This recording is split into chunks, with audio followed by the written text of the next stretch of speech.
The C-SPAN networks bring you long-form public affairs programming from the nation's capital and are a public service of your television provider. C-SPAN, created by cable. Columnist and author Gregg Easterbrook discusses his latest book titled The King of Sports: Football's Impact on America.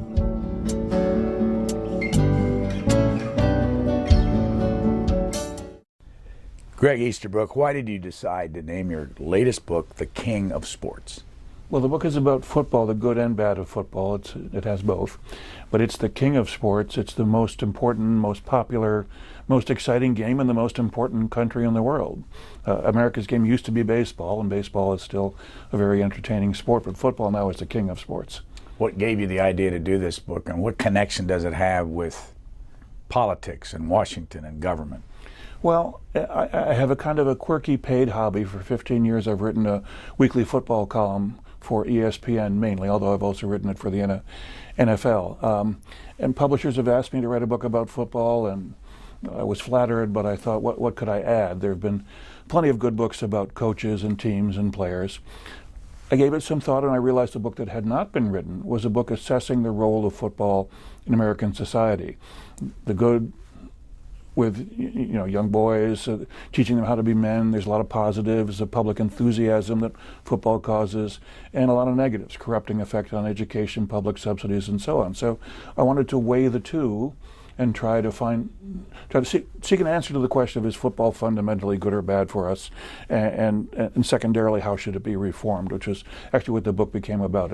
It builds up to a chapter of reform agenda. All through the book, I noticed you give some strong personal opinions. I want to read one. And this is in the middle of a paragraph, so you can explain where it comes from.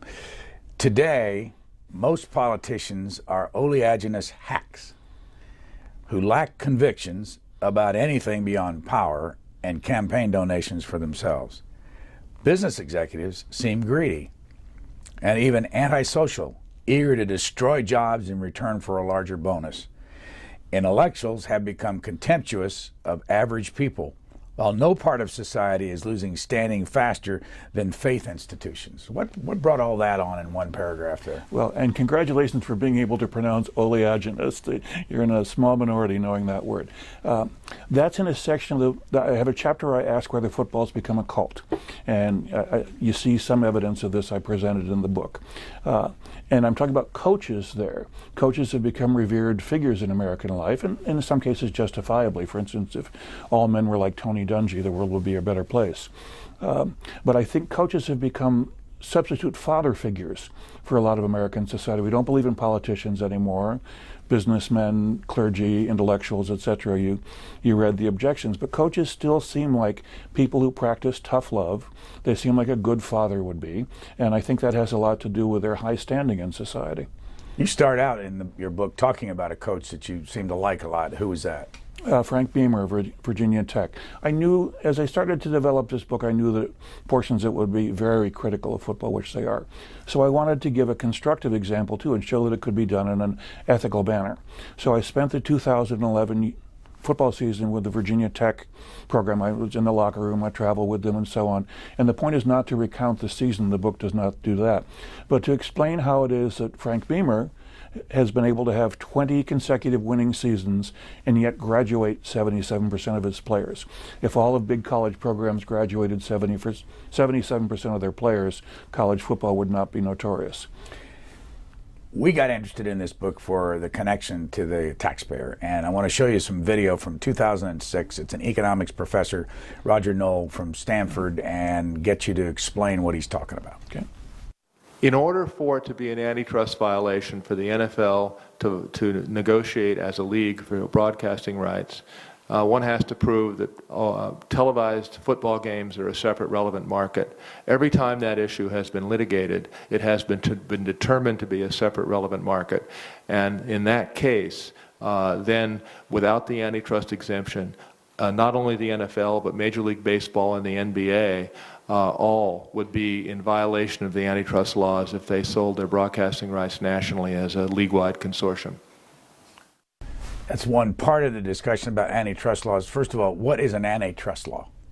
Well, your viewers probably remember from back in the Gilded Age resulted in the Sherman Antitrust Act that bans certain kinds of price collusion.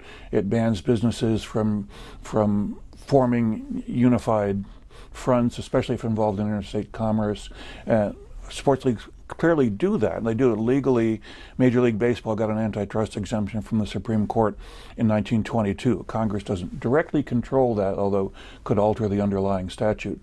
Professional football got an antitrust exemption directly from Congress as legislation in 1966. At that time, there were two leagues, the old AFL and the old NFL, that the antitrust exemption allowed them to merge and to negotiate with television networks as one single entity, which otherwise would have been price collusion.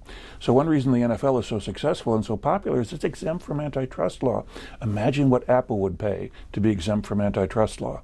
Why? Why does Congress do that? Well, I think a lover of football, and I am one. I love the sport. I go to way too many football games. I think you can argue that the antitrust exemption was good for football as a sport. It allowed the league to distribute revenues evenly, which the NFL now does, and ensured quality of competition, common draft. The games are much better games than they would be without an antitrust exemption. So maybe if you love football, you can rationalize it on those grounds. But Congress got essentially nothing from the NFL in return, just gave away the store. I've said that Congress should either revoke the NFL's antitrust exemption, or if you wanted to use the free market economics approach, auction it off and see what the NFL is willing to pay for it. But what's the motivation on the part of the Congress to make a special case out of some sports teams? I think Congress is cowed by football, and maybe by other sports as well, but football being the king of sports has the greatest cowing effect. You would think that football's so popular, but there's so much money involved, public subsidies for most of the stadia, tax exemptions, and so on. You would think that some populist champion would rise up in Congress and say, yes, I love football too, but let's make these wealthy owners pay their own way. That doesn't happen. And I think Congress is cowed. Football provides that the owners provide campaign donations, which, as you know, is very high on the need list of all current members of Congress. And they also provide photo ops. Members of Congress love to have their pictures taken sitting in the owner's box of the hometown teams. And I think that's why we don't see a populist champion rise up and demand. I would always want the NFL to exist and play great games like it does, but I want them to stop using public subsidies and to show more concern with safety, not just for their own players, but for the example they set for high school boys. You talk in your book about one of your childhood heroes, the former senator from New York.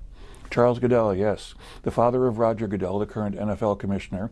My first involvement in politics, living in Kenmore, New York, not far from Jamestown, where Roger Goodell grew up, was to knock on doors for Charles Goodell. I did that in high school when I was 17. And he was renowned as a man of conscience. I'm sure you know his story, Brian. He was the first prominent Republican to favor environmental protection, one of the first members of Congress as a senator to come out opposed to the Vietnam War. This would have been roughly 1970. And he's Roger's dad. And who's Roger? Oh, Roger Goodell is the commissioner of the NFL. What does that mean? Well, people think that being the commissioner of the NFL means that he's in charge of the league, and he's really not. He's an employee of the owners. He's a very highly paid, well taken care of employee of the owners, $30 million a year. And wait a minute, $30 million a year? Yes. NFL headquarters is tax exempt, and it pays Roger Goodell $30 million a year. How did that happen? Well, that 1966 piece of legislation that we were just talking about that granted the antitrust waiver, also classic example of the lobbyist's art. NFL lobbyists snuck the phrase professional football leagues into the description of a not-for-profit charitable enterprise. And when Congress voted on that bill in 1966, they essentially said that museums, philanthropies, art institutions, opera houses, and the professional football leagues are exempt from federal taxes. Now, that's the headquarters of organization of the NFL at 345 Park Avenue, New York City. The individual clubs, we assume, pay corporate income taxes, but since they don't disclose anything, we don't actually know that. But why $30 million a year? How does he earn that money? Well, people have said that he's Roger Goodell is worth that because the free market shows that the NFL is successful, and it certainly is successful, and the games are consistently terrific, and the league rolls in money, almost $10 billion a year in revenue is expected this year. But it's not the free market. The stadiums are built largely or entirely at public expense. The central operation of the NFL is tax-free. It's not a free market at all. So why does he pay himself $30 million? Because he can get away with it, basically. And I think that's the difference between him and his father. Is it fair to ask a son to be as good a man as his father is? Maybe it's fair, maybe that's not. But if you ask that question, Roger Goodell is the kind of person that his own father used to oppose. Explain more about that. Why would he oppose him? Oh, his father was a great man of conscience. This is Charles Goodell we're talking about. And I think he would view his own son as an insider who was using his inside position to take advantage of average people. Didn't Charlie Goodell change parties back in the 70s from being a Republican to a Democrat? Did he become a Democrat? No, he ran for the Senate as a Republican. That was the three-way race between Richard Ottinger, Charles Goodell, and James Buckley, who ultimately won with a minority. Well, just to go back to what you felt back in those days, couldn't you also make a case that the public had turned against the Vietnam War and then Charlie Goodell decided to go against it? I think you could make that argument about anybody who turned against the war, Edmund Muskie, others of that period. But I think he was ahead of the wave, and he was a Republican when he did it. And both those things struck me as important. Let me go back to this paragraph that I read earlier. Today, most politicians are oleaginous hacks. What's an oleaginous hack? Well, that's I'm trying to think of a way to describe the kind of people you see on TV all day, and you see politicians of both parties who say we're right now, hopefully by the time this interview airs, the budget standoff will be resolved. Maybe it won't be, but right now we're in the middle of the budget standoff. And where is the great figure of conscience on either side? They both, Democrat and Republican, both seem to be more concerned with pleasing their constituents and raising money at the moment. What does oleaginous mean? You pronounced it perfectly. It means oily. Did you know that word, or did you have to look it up? I actually did know that word. Business executives seem greedy and antisocial. Let me go back to Roger Goodell. Couldn't he just see this as a great opportunity to make a lot of money, and it's fair, and why not? Everything that Roger Goodell does is legal. No one's accusing him of any impropriety. But as Michael Kinsley, the social critic, famously said, the scandal is what's legal. For Roger Goodell to call the operation he runs a nonprofit, he does that perfectly legally. Congress said he could, and then pay himself $30 million seems oily to me. The assumption in tax law is that nonprofit status should not be used as a subterfuge for personal enrichment. That's how the NFL uses it. And it's not just him. There are several other executives who are paid multi-million-dollar salaries. Well, as you said earlier, this whole area where you're talking about this has to do with the coaches and the cult of coaches in the country. But coaches, now you talk about money, you talk about the kind of money that the coach of Alabama gets a year. How much does he make? Nick Saban, the coach of Alabama, he's won the last 2 BCS titles. He's paid $6 million a year. That's not bad money either. And what that equates to is $66,000 per year per scholarship player under his supervision. That's pretty good money. How does that happen, and does Alabama make money for education? Well, all of the big football factory programs, and there are roughly, I would say 50 of them at this point, Florida, Alabama, Ohio State, and so on. They all clear $30 to $50 million a year on football. That's just in the last 10 years the number has gone up like that, because the television rights fees for college football are currently increasing at a faster pace than the rights fees for professional football, although rights fees for pro football are doing pretty well too. It's college where the big growth is in money terms. For the last 10 years, the amount of money that college football programs clear for the big ones, has gone from $5-6 million a year to $30 to $50 million a year. The figure for Alabama in the most recent years, they cleared $43 million even after paying Nick Saban $6 million and several of his assistant coaches $1 million. What do they do with the extra money? They spend it on the athletic department. In Alabama's case, the $43 million, $4 million of it went to the school's endowment. The rest of it was kept by the athletic department. LSU, which won the national championship 4 years ago, made a big announcement last summer that since they were clearing $50 million a year on football, from now on they would give 15% of what they cleared to the school's academic endowment. Pretty generous, huh? And you've got lots of figures in here about college activities. How'd you get those figures? Where are they published? Or are they? That's actually the Department of Education began collecting that data about 5 years ago. It's quirky and it's hard to find, but I can tell you the website if you'd like to go look at it. What is it? Oh. Is it a U.S. Education Department? It's the Department of Education website. I would have it. It's in the exact. It's one of those very long chains of letters and numbers. It's in the references to the book. And if you give me a minute when we're off camera, I'll point it out to you.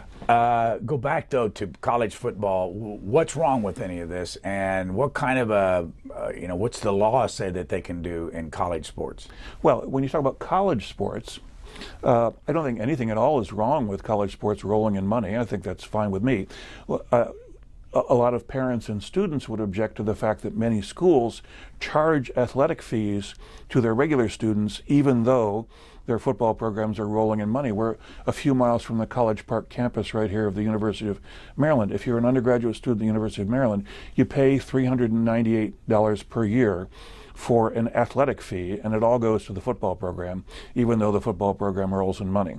But I think that's a minor objection to the status of college football. The quality of the games has never been, the games are just consistently fabulous. Man, every weekend there's 50 fabulous college football games, but of the Division I big college players, only 55% graduate. Some people would tell you the problem is that the players are not being paid, that there's a lot of money in the system and the players are not paid. I don't think that's the big problem. I think the big problem is they're not graduating because a college diploma would be worth more to them in economic terms than any amount they could be paid under any possible scheme. But what difference does it make if you're a young man and you can go into college football and get a scholarship and then go right into the pros and make, how much do they, what's the average football player make in NFL? 1.9 million is the current average in the NFL. Is there a minimum that they get paid no matter what? The minimum is $425,000, although most players who are at the minimum level only play for a year or two. Well, you see, the way you set that question up, Brian, there's no problem. If I knew that I was going to be a #1 draft choice in the NFL and sign a huge contract with a big bonus and live a glamorous life, yeah, I wouldn't need a college diploma. I could always go back and get it later, depending on how my life evolved. The trouble is this happens to hardly anyone. At the big college level, these are the best teams, Division I, one player in 35 ever receives an NFL paycheck, and one player in 90 stays in the NFL long enough to have anything that you and I would call a career. I call this in the King of Sports the grand illusion of college football, that these handsome, muscular, hardworking young men go to the big college football program thinking, I'm going to go to the pros and I'll drive a Mercedes and women will chase me and my life will be set.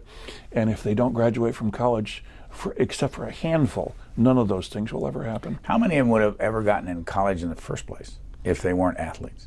Well, that's a good question. You know, there's two things that football can do for you as a high school player, and they're both good. One is get you a college scholarship, which would be at the Division I or Division II levels. It can also get you an athletic admission to a college that you wouldn't have otherwise been able to get into. This year, I'll give you the Ivy League statistics. This year, the football coaches of all the Ivy League schools, Harvard, Yale, Columbia, etc., have 14 athletic admits that they can use. The other coaches of other sports have a lesser number. But the football coaches can essentially admit 14 boys who wouldn't have qualified for Cornell or Brown or other great schools like that into those schools via the athletic admission.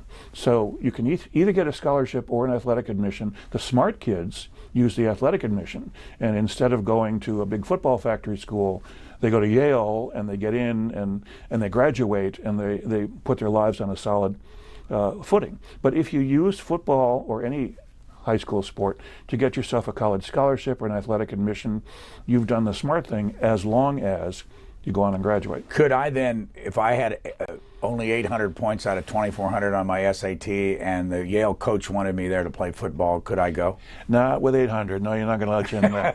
There's the Ivy League schools and the NESCAC schools, that Bowdoin, Middlebury, Amherst, etc., use an academic index every year that requires you to get, I think this year is 26 on the ACT. So they require you to be in the top third of scores on board scores. We'll go back to the fact that you were talking about the University of Maryland and Ohio State. These are all state schools. Are there any different rules for state schools and how much money they can either collect or use for the athletic program, or the number of scholarships that they can give? Well, Division I limits scholarships to 85 per year. So the University of Alabama that you mentioned, they have 85 scholarship football players. Maybe they have 84, but 85 is the maximum that they can use. Most of the big programs use their maximum. The smaller programs that have money problems don't use their maximums. The maximum is 63 for Division II. Division III, where I just mentioned Amherst and Bowdoin, Division III, where those schools are, does not allow athletic scholarships, but does allow athletic admission. When did the coaches' salaries in college skyrocket? It started about 20 years ago. You may remember in 1984, the big money skyrocketed about 20 years ago. In 1984, the Supreme Court essentially deregulated college football. Before that, the short version of it is that before that, the NCAA could control how many games were on per week, and very few games were on. When college football was essentially deregulated in 1984, the number of games on TV shot way up. This week in the Washington, D.C. area, 46 college football games are going to be aired. So this led to a huge increase in payments to college teams, and like I say, I have no problem with it at all. I think it's great that college football teams are getting lots of money. But the money has gone mainly to building fantastic facilities. The University of Oregon now has a football facility that looks like a modern art museum. Costs $87 million, tax deductible, so taxpayers paid about a third of it. It's gone to fantastic. Go back to the tax deductible thing. Who gets to deduct the taxes paid for that? The donor. In the case of the University of Oregon fantastic football facility, Phil Knight, the guy who founded Nike, donated the $87 million. That's the reported figure. I assume it's close to true. So he could deduct that. I assume that he did. I don't know, because we haven't seen his taxes. But if he used a tax deduction on that, taxpayers would have actually paid about a third of the cost of building that building. Almost all donations to academia are tax deductible, including to football. So you look at Ohio State. Ohio State, we want them. We want donations to the academic mission of Ohio State or any college to be tax deductible, and the rationale is that it serves the larger purposes of society. But if I give $70 million to Ohio State's football program, which was the number for its donations last year, that money is also tax deductible, and football is fabulous. I love to watch, but it does not serve any larger purpose for society. How did it develop in this country that coaches make $6 million or $3 million at a college and the president of the school makes $500,000? Oh yeah, not only do the coaches, but the assistant coaches. There's 30 or 40 assistant football coaches in the United States at the college level who make more than the president of the college or any faculty member at the college, including the faculty members of the medical school. And I think the answer is, again, the same reason that Roger Goodell pays himself $30 million, because he can. Colleges have begun to pay huge amounts to their coaches because they can. The money is rolling in. The athletic departments want to spend it on themselves, not on the larger academic mission. Since we just mentioned Ohio State, currently at Ohio State, the athletic department staff is twice as large as the English department staff is, even though roughly 1% of Ohio State students are parts of the ever have any role in the athletic department, and almost all students take an English course. So they're spending the money on themselves. The athletic directors pay themselves well, they pay their coaches well. Kids that go to Ohio State, alumni from Ohio State, love the fact that they have such a hot football team, or a basketball team for that matter. Oh, yeah. And doesn't that draw students? Well, in my chapter on college economics, I say that one of the good things you can say for football is that it makes people excited about going to colleges, especially to big public universities. And big public university expansion began just after World War II. Football excitement began roughly the same time.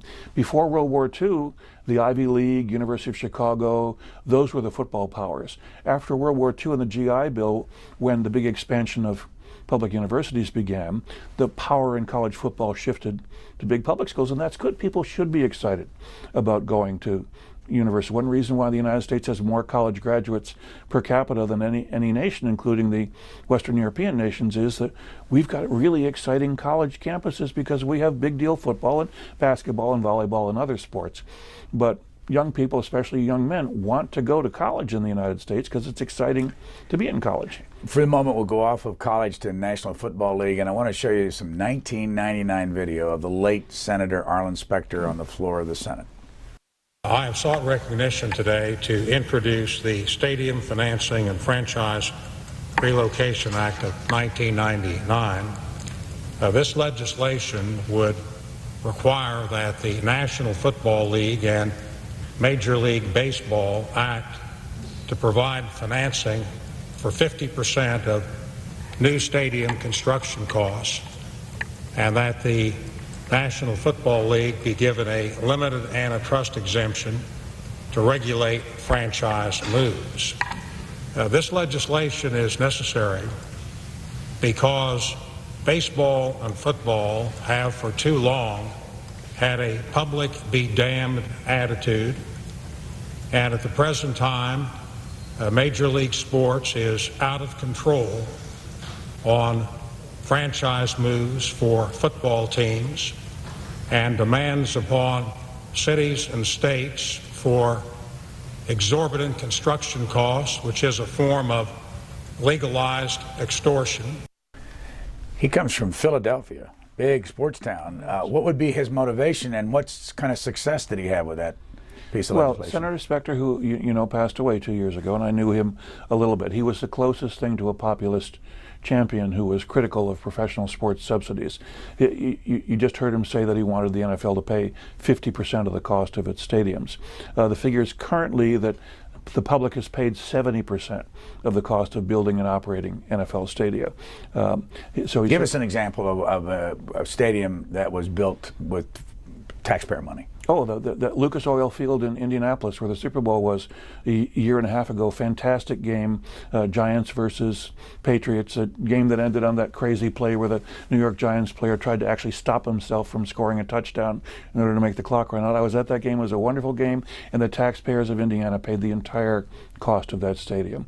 The ownership family of the Colts didn't pay anything for that stadium. The ownership family of the Irsay is close to $1 billion in net worth. The public built the stadium for them, and the Irsays keep all the revenue that is generated. They pay a token rent. But give us another example.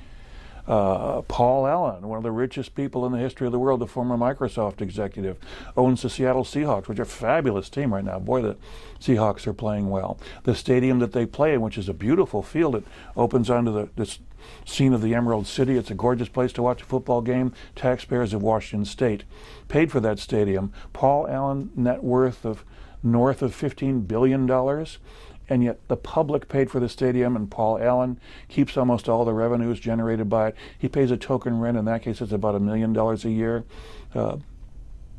That's the kind of thing that made Arlen Specter mad, makes me mad, too. Who built the Dallas Stadium, and isn't that the largest in the country? The new Dallas Stadium, I've been there for a Super Bowl and for the NBA All-Star Game. It's a wonderful facility. It's very futuristic looking. There are clubs at all levels. There's go-go dancers at every level.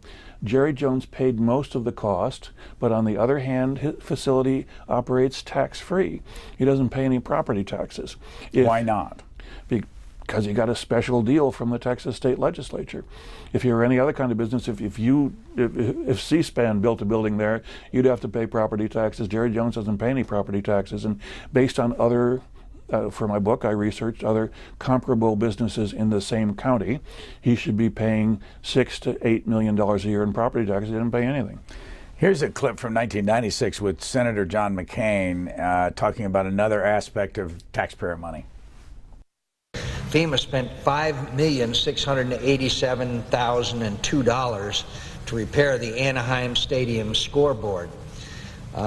I'm sure that the good people of Anaheim appreciate this federal largesse and will certainly enjoy watching this new scoreboard, but I don't believe that such a repair is a federal responsibility.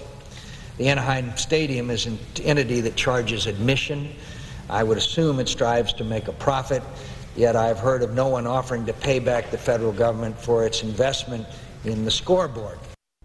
This is a democracy, a republic, where the voter has something to say about who's in office. Isn't this what the taxpayer wants? Maybe. If taxpayers want to be bled dry for sports, I suppose that is their choice. But let's give another example, since Senator McCain mentions federal construction funds to repair a stadium. The place that's now called the Mercedes-Benz Superdome in New Orleans, where the New Orleans Saints play, where the BCS title game was 2 years ago, etc., built entirely at public expense after Hurricane Katrina, badly damaged. When it hosted football games again, that was a national feel-good story, and rightly, I would say so. But the public paid for all the repairs. The league put in a token amount. The public has invested in today's dollars about $1 billion in the construction of the Mercedes-Benz Superdome, and the man who owns the New Orleans Saints keeps almost all of the revenue generated there. I think that, why don't people rebel against this? I think one reason is that many people in the public don't understand this is taking place. I think the second reason is that they feel like there's nothing that they can do about it, that it's all based on insider deals, and it is largely based on insider deals. The most recent time that there was a vote in Miami last year, there was a vote on whether to use public money to renovate the place where the Miami Dolphins play, and the citizens of Miami voted strongly against doing that because they got to vote on it. Usually people don't get to vote. But I think there's also, going back, you remember the sociology of the sport.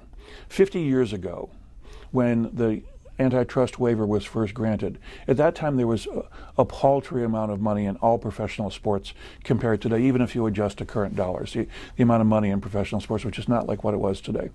And NFL owners of that period could not have afforded on their own to build beautiful stadia. So an assumption arose that a stadium was like a public library. It was something that the public should contribute to, and then the public would get to use by coming in. That was 50 years ago. Today, the NFL owners just roll in money, but they've established this assumption that the public should pay for their stadiums. Instead of people coming in for $5 to watch the game, it costs $150 to come in, and the game is blacked out if the stadium's not sold out. But the idea of public funding a stadium did have a logical reason when it started. It's just outlived its usefulness. Any sport, any national professional sport, not have the antitrust exemption? I don't claim to know about basketball or soccer. I know football and baseball, and they both do. Has there been any effort in the last few years to take that away from them with all the money that's flying back and forth? I think Senator Specter was the last person who struggled with removing the antitrust exemption, and it certainly didn't happen. And so when did you get interested in this? And you can tell in your book that you're angry about a lot of this. Where's that come from? Oh, I think you should be angry. The funding part makes me angry. Rich people shouldn't be subsidized by the public. Now, I don't like taxes. You don't like taxes. Nobody likes taxes. But if rich people don't pay their fair share, then average people have to pay more. So I want that to change. I'm more concerned about the health damage that football does to young people and the corrupting effect on college education, because these affect a far larger number of Americans than the various hanky-panky that goes on with the NFL does. But in my own case, I started writing my football column for ESPN year 2000, 2001, somewhere in there. And I thought, well, maybe I should take a look at some of this health research, and I was shocked with what I saw. And then I had two boys who, I've got 3 children, 2 of them boys who wanted to play football themselves. I did not allow them to play football until they were in middle school, because the research, any parents who are wondering whether they should let their boy, or in some cases a few girls, play youth football, the answer is no, that your children should not play youth tackle football, not to the age of 13 or so. Middle school, the pediatric research is just ironclad on that point. But with my own boys, I read the research, I got involved with helping my boys and coaching them in middle school and high school, etc. I didn't let either of them play until they were in middle school. Did not stop one from going on to be recruited to play in the NCAA and being a starter. So you can have a great college football career without playing when you're 10 years old. But then it also made me think, I've been viewing football the way most of the networks view it, as a form of entertainment. And it certainly is a form of entertainment. It's a great form of entertainment, but it has health and social consequences that have to be dealt with. And that was the genesis of this book. Who do you think is going to read this book? Well, I would like to think that people who like football but have second thoughts. I will tell you, I was at a social event a few weeks ago. I was talking to Supreme Court Justice Elena Kagan, who I think is a wonderful person, and she asked me about the book. And she said, you know, I love to watch football games, but I feel like, is it a guilty pleasure? Is it like watching boxing? Am I watching people injure themselves? Should I turn the TV off and not enjoy a football game? So I think anybody who's asked themselves that question should read this book, because the book ends with a reform agenda. A person I know told me the other day that he was taking his son to a Dallas game, and the tickets were $1,200 a piece. Well, that would be a good ticket, a low seat behind the sideline or something. But why would somebody spend that kind of money on a 2.5-hour football game? Well, you know, there you've asked a free market question. Why do people spend a lot of money for designer clothes? Is a BMW meaningfully better than a Honda? If you've got the money and you want to spend it, I don't object to people spending a lot of money on football games. What I object is the taxpayer spending a lot of money on football games. But what about the antitrust provisions? Does that allow, say, a Dallas Cowboys to be the only game in town? The antitrust exemption has to do with the way the NFL negotiates with the broadcast networks. Only? Mainly. It also allows them to conduct a common draft, which I think is important to making football a high-quality sport. But mainly it has to do with their broadcast negotiations. Otherwise, individual teams would negotiate individually with networks. That's the main effect the antitrust exemption. But would be there any, what did you say, there are 32 NFL teams? Yes. Mm-hmm. And is there any way that there could be competition, enough competition, that those prices would come down for those seats? And does antitrust help them in any way there? Oliver Wendell Holmes, when he did the baseball antitrust exemption decision in 1922, famously said, interstate commerce does not apply here because the entire game is played within one stadium and the stadium sits within the borders of one state. So Oliver Wendell Holmes, if he were to come back today, would see an entirely different economic landscape. But still, the cost of walking into, you want to go to see a Kansas City Chiefs game, the cost of walking into the Kansas City Chiefs stadium is going to apply to you and only you. You can't, somebody else isn't going to build a stadium next door and say, well, you can watch the Kansas City Chiefs play here and I'll only charge you half as much. Now, if they didn't have either the antitrust exemption or another huge favor that's been done both to the NFL and to all professional sports, is that images created in publicly funded facilities can be copyrighted. That's how the NFL is able to bargain off. Starting next year, the NFL will get about $6 billion a year from the various television networks. The reason the number is so high is because the images that it makes in public facilities are copyrighted. If those images were not copyrighted, then anybody could go into the Kansas City Chiefs Stadium and set up a camera and broadcast the game. And then all of the prices having to do with professional football would decline extremely rapidly. Well, to connect it to people that are watching this network, in the cable television world, the network that you write for, ESPN, gets $5.50 a month per customer. This network gets 6 cents. That number, our number, has not gone up very much over the years. Their number keeps going up every year. At one point, they were going up 20% a year. You write for them, and they pay these extraordinary rights to these teams, and then the players make extraordinary amounts of money. Is ESPN protected in this business? Well, is it protected? I don't know, but it certainly is a beneficiary of everything that we've just talked about. ESPN, I think that number works out to 125 times more per month than C-SPAN is paid. At least. Yeah. ESPN can't be that much more important to society. Now, you can ask this question two ways. You can say, well, if people voluntarily made those choices, since I love sports and I also love C-SPAN, I would voluntarily pay both those fees. But many people would not voluntarily pay $5.50 a month for ESPN. If they could choose, they would say, no, I'm going to pay my 6 cents for C-SPAN. You know what? I'll give them 8 cents. But I'm not going to pay that money for ESPN. I think many people would voluntarily choose that. When you look at the landscape of how football is televised, ESPN is a broadcast partner of the NFL.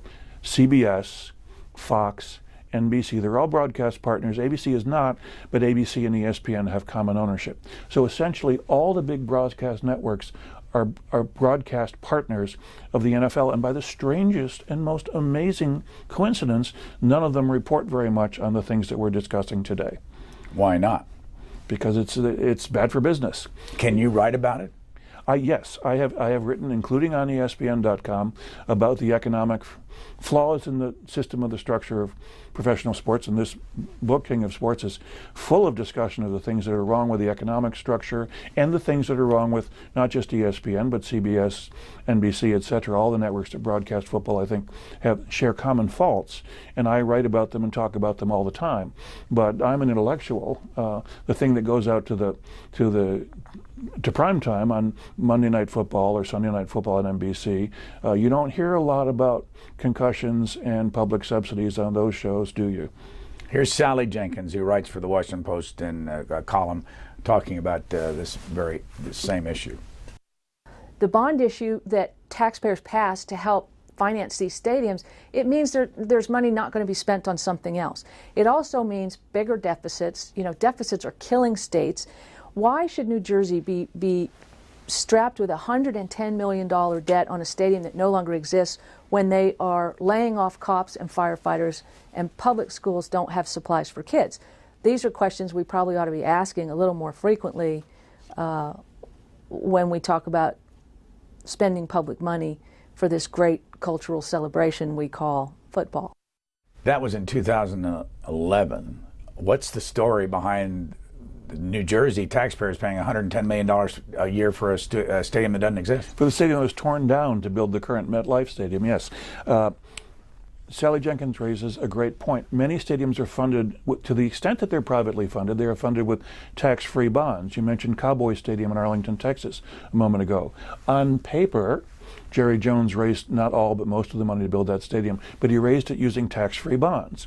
So the bonds that the investors pay no taxes on. Again, nobody likes taxes. I don't like taxes. But if Jerry Jones doesn't pay taxes on his business facility, that means average people have to pay more.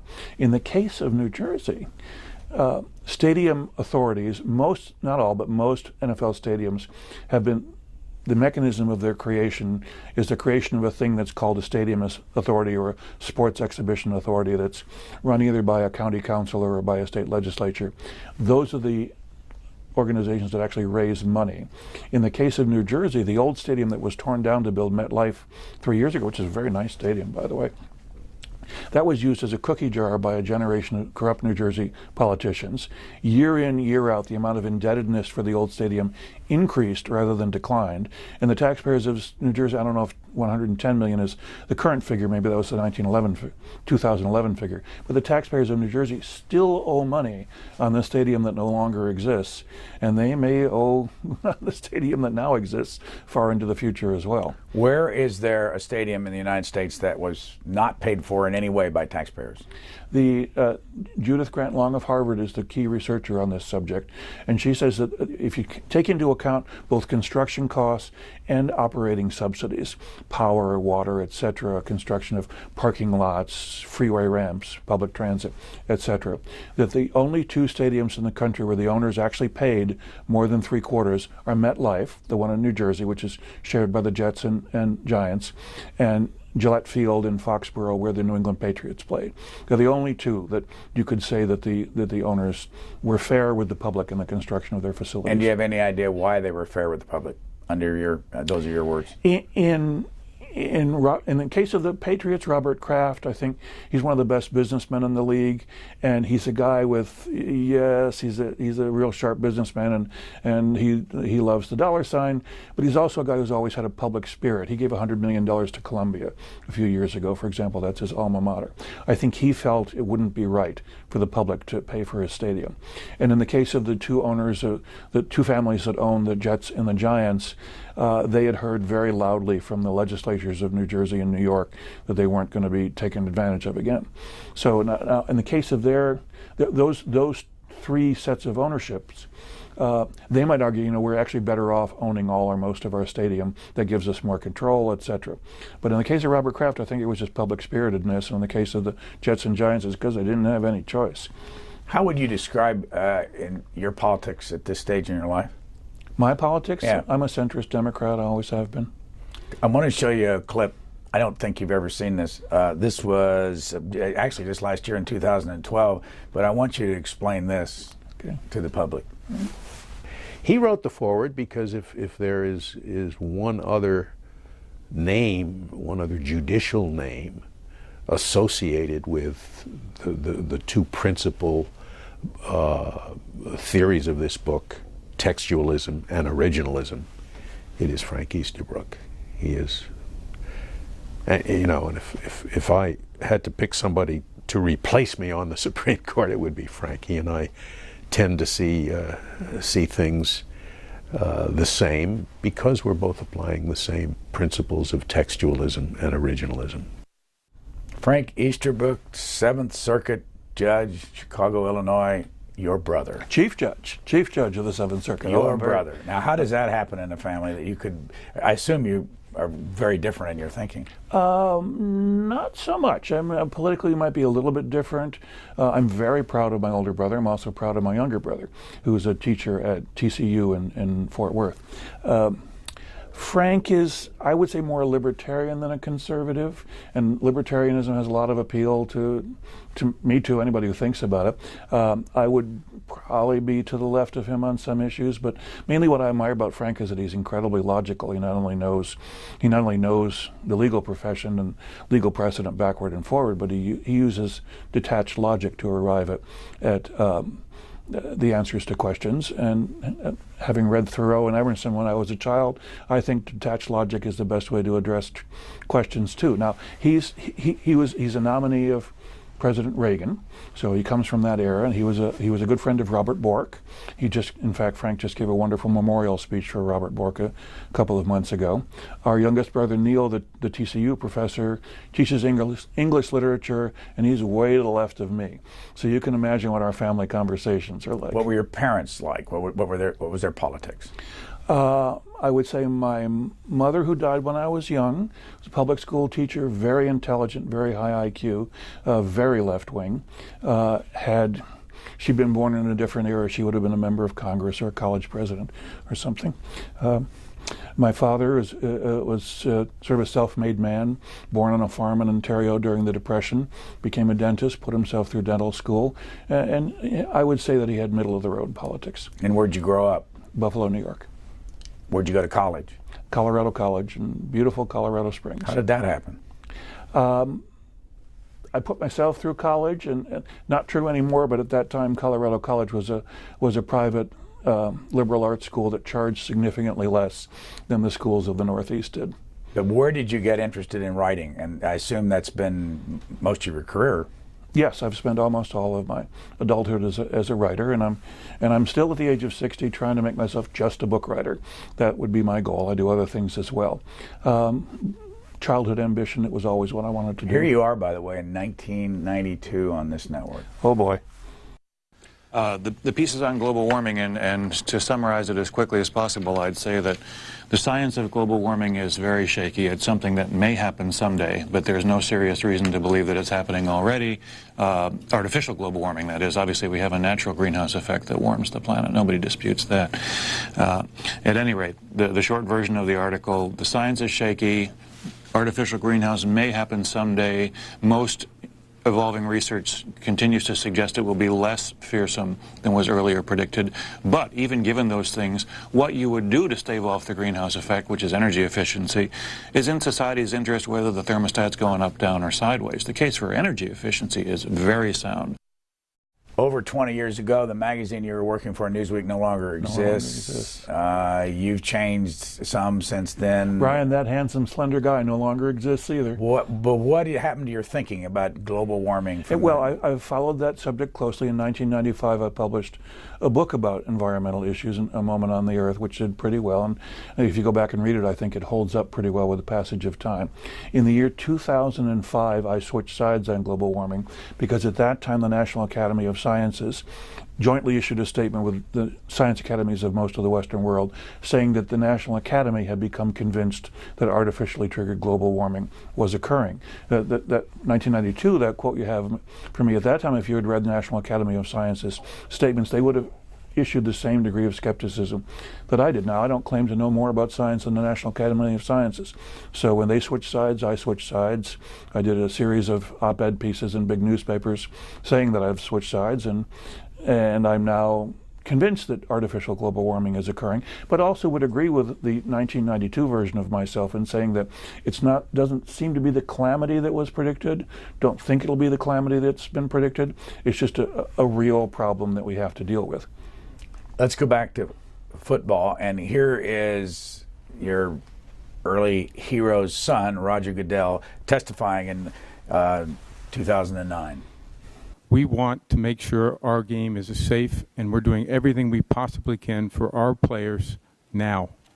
And that is why we have engaged aggressively in making changes to our game. We have done some of the things that have been discussed here on a variety of levels.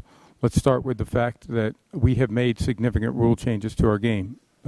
5 rule changes this year alone have been made that I think are improving the safety and welfare of our players. They have had a positive impact in the short term that they've been in place, and we will continue, as we have done every year, to evaluate rule changes to make our game safer. Many of those changes this year were specific to head injuries. How important is this issue? Head injuries, it's the number one health question in all of athletics right now. And I will give the NFL some grudging credit. They're certainly saying the right things now, which is progress compared to where they were 10 years ago. At least now they're saying the right things. They're trying to set a better example. The big concern with neurological damage from football is not in the NFL. Nobody wants an NFL player to get hurt, but there's only 2,000 of them. There are 3 million youth players, I'm talking about tackle football with helmets on, and 1.1 million high school players. That's where almost all concussions occur. Almost all neurological damage done by football is done to children. Youth players or high school players are legally children, remember. 40 to 60,000 concussions per year at the high school level. The figure in youth sports is harder to determine, but it's in the tens of thousands. And a lot of the neurological research is showing that it's not spectacular knockout hits like Make It on SportsCenter that cause most neurological damage. It's the slow accumulation of lots of minor hits. And what's happened, especially in the last 10, 20 years, the number of kids playing youth football has gone way up. The number of states that allow year-round high school football has gone way up, and that means the slow accumulation of minor hits to people's heads has gone way up. And in a society where education is so important, it just can't be good that more and more boys are spending more and more of their time bashing each other in the head. What about drugs? You write about opioids in your book. You write about something called Toradol. Yeah, Toradol, yeah. How does that fit into the sports world? I think painkiller use is at a much higher level in the NFL than people realize. And I think if people realized the level of painkiller use in the NFL, they would be scandalized. Steroids, I think, are under control in football. Football has been testing for steroids for a while, and I think it's not a big issue there. Toradol is a very strong injected version of the over-the-counter painkiller Aleve. And anybody who knows what Aleve is knows it's okay to take Aleve once in a while, that's fine. Pro football players, lots of them in the league, will not say how many, get injected with Toradol before games when they are feeling fine, not to treat an existing injury, but just so that they won't feel pain during the games. This allows them to play fearlessly. It makes for those knockout hits that SportsCenter likes so much. But it sets a bad example for kids that play, throw your body, lead with your head, because look, see, it doesn't hurt. These NFL players, they're leading with their heads. They don't look like they're hurt. They look fine. That's because they were injected with painkillers before the game. I tried hard to get the NFL to release data to me. They would not. I talked to the physician who's the head of their committee that controls this. He was very cagey on the use levels. You don't need to, all medical research is based on anonymized data. You don't need to know the statistic of what player got how many shots, but you do need to know how much of this stuff teams are using. And the NFL will not release that information. Same with prescription painkillers. As recently as 10 years ago, the drug plague in the United States was illegal street drugs. That caused most overdose deaths. Now prescription painkillers that are legally issued to people, cause more overdose deaths than street drugs do.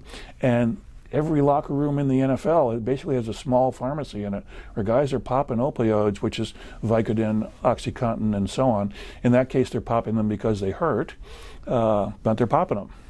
And the NFL won't release that data either. Why not? And why? And because it would be so bad for business. They'd be humiliated if people knew how the level of painkillers their players are would ingesting. anybody really care? Why do people go watch what some people think is violence on a football field? Oh, yes, and some of it is violent. Football's an aggressive sport, always will be. I don't have any problem with that. Some people have made the argument that, look, football is professional boxing in helmets. And the crowd is there because they want to see guys' heads go flying backward like that. They want to see people lying motionless on the ground. They don't care if these guys beat themselves up. They're adults. They know what they're getting into. Nobody put a gun to their head to make them play football. Yeah, there's an element of that. I'm not going to deny it, and I discuss it in The King of Sports, the element of the crowd that wants to see people injured. I don't think it's the majority. I think 9 out of 10 football fans want to see a clean, hard-hitting game, but a clean game, that's certainly what I want to see. I think most fans are like that. But when you create this part of the grand illusion, you see this NFL game where there's an incredible violent contact, and everybody gets up and walks away. Hey, it's fine, let's all have a few laughs. Nobody's really hurt. High school players see that and they imitate that behavior and they injure themselves, and they're never going to get a college scholarship or get an NFL paycheck. That's where the real damage is done. Why has football been so popular in the United States and not nearly as popular around the world? Well, that's a good question. We're the only country that loves gridiron-style football. Canada likes it, but ice hockey is the national sport there. We're the only country that has a national sport of gridiron football. I think it's because we're the only country that could pull it off. Football is an athletic interpretation of what the United States is, our good and our bad. Where we can do things that are complicated that nobody else can do. We can put a man on the moon, and we can play these games that involve 50 players on each side, each wearing a lot of expensive equipment. We're big, we're noisy, we're crazy, we're loud, we're sexy. All these things that Americans are, that's what football is. And you look at baseball, it's a beautiful sport. It has this nice pastoral elegance to it. It doesn't make you feel like only a crazy American could do this. Football gives you that feeling. There's one thing that's nice about it. Within limits, it's great that football is so crazy and so loud and expensive. But that's also why only America could pull it off. How have the Green Bay Packers, which stands out among all the 32 teams because it's owned by the public, how have they done it, and why have all the rest of the teams been bought by billionaires? Well, through a historical quirk, the Green Bay Packers are the only professional sports franchise in football that's owned by the public. They have public shares, although they're non-voting shares. Because they have public shares, they have to disclose data. So basically everything we know about the other 31 teams is based on extrapolating from the Green Bay Packers. And last year, the Packers had a profit of about $45 million. Their team is highly publicly subsidized. They pay almost nothing for their stadium. The voters of Wisconsin, you asked about voters, the Packers are so popular in Wisconsin, if there was a yes-no referendum on should we subsidize the Packers, I'm sure it would pass. Page 69 of your book, quote, Gregg Easterbook, NFL owners are pigs at the trough. Aren't they? The ownership family, the DeBartolos, Denise DeBartolo York, who owns the San Francisco 49ers, the state of California is in effect building them a stadium in Santa Clara. I'm sure it will be a wonderful stadium. That family has a net worth of more than $1 billion. They could have paid for the stadium themselves. But if there's lots of money in the trough, why not slap some up? But as you just said, it really speaks for what this country is. And the sports, the football, the NFL, the largest television audience in history is the Super Bowl every year. I think if voters understood this better, and if they had a chance to vote, they would normally vote against subsidies for sports. In the case of the Green Bay Packers, you know what? Citizens of Wisconsin might vote in favor of their subsidies. We know that in Miami, Florida, the citizens just voted against subsidies for the NFL. But I think if people had a chance to vote, they would normally vote against it. And especially, you know, poll questions have so much to do with how the question is phrased. If the question was, do you want your local NFL franchise to go out of business? Everybody would say no. If the question was, the average NFL franchise has $45 million a year in profit, should they pay for their own stadium? Everybody would say yes. You said earlier you're an intellectual, and I just want to read that sentence one more time. We only have 30 seconds. Intellectuals have become contemptuous of average people while no part of society is losing standing faster than faith institutions. What about intellectuals? Why have they become contemptuous of average people, and are you? Well, I try to keep myself in touch by attending and coaching football games. I would base that statement mainly on modern fiction, which I don't think we have time to get into today.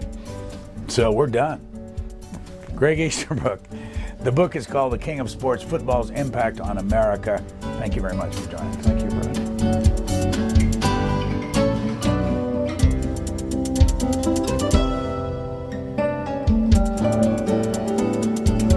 For free transcripts or to give us your comments about this program, visit us at Q&A.org.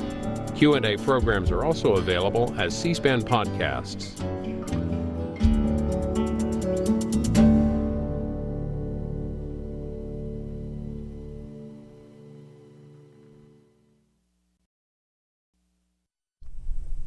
In a few moments,